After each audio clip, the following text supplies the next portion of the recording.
పిల్లలు సంక్రాంతికి అయితే భోగి అయితే లాక్కొని వస్తున్నారు. ఇప్పుడు వేయాలని చెప్పి చూశారు కదా, ఎద్దులు లేకపోతే వాళ్ళకి చేతితో లాక్కొని వెళ్తున్నారు.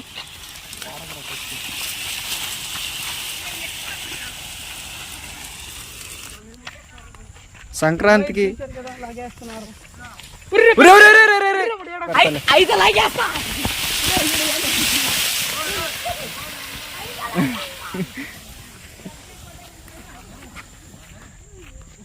మన కారాస్ వినోద్ అయితే ఎద్దుల్ని సిద్ధం చేశారు. వాళ్ళు వీడియోలో కూడా ఖరాసేనా? ఇది ఎవరిది ఏడవా దింగి రాత్రి బూతులు అట్లా పెట్టమంటావా? వద్దొద్దు, రాత్రికి ఎత్తుకొని వెళ్ళాలి అంతే. వెళ్దాం పదండి. ఇదిగో పా అంటున్నాడు శివపాప ఎద్దుల్ని. మన ఫేమస్ శివపాపయ్య వాళ్ళ ఏడవని చూడడానికి.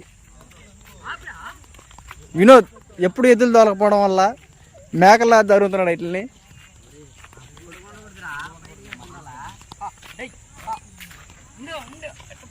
ఇప్పుడు చూడు, వాడు ఎద్దునే నెడుతున్నాడు ఉండే పోయే అని.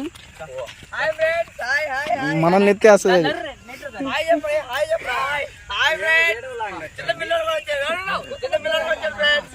ఇప్పుడు కారాస్కి సంబంధించిన ఏడవైతే ఇదే.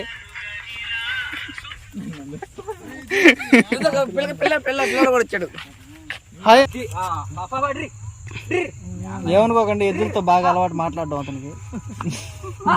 తమ్ముళ్ళు లెక్క. నాగరాజు ఏదో చెప్తున్నాడు. అంత పొడుగు కట్టేస్తే కాడి కింద పడిపోయా. ఏదో ఒకటి చెప్పండి నాగరాజు గారు. నాగరాజు గారు, మీకు తెలిసింది ఒక రవ్వ. ఇదిగో ఈయన మన సిద్ధార్థ, కొత్త యాక్టర్.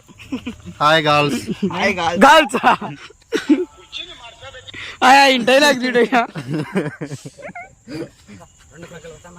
ఎద్దులు చెప్పిన మాట అంటాం లేదు.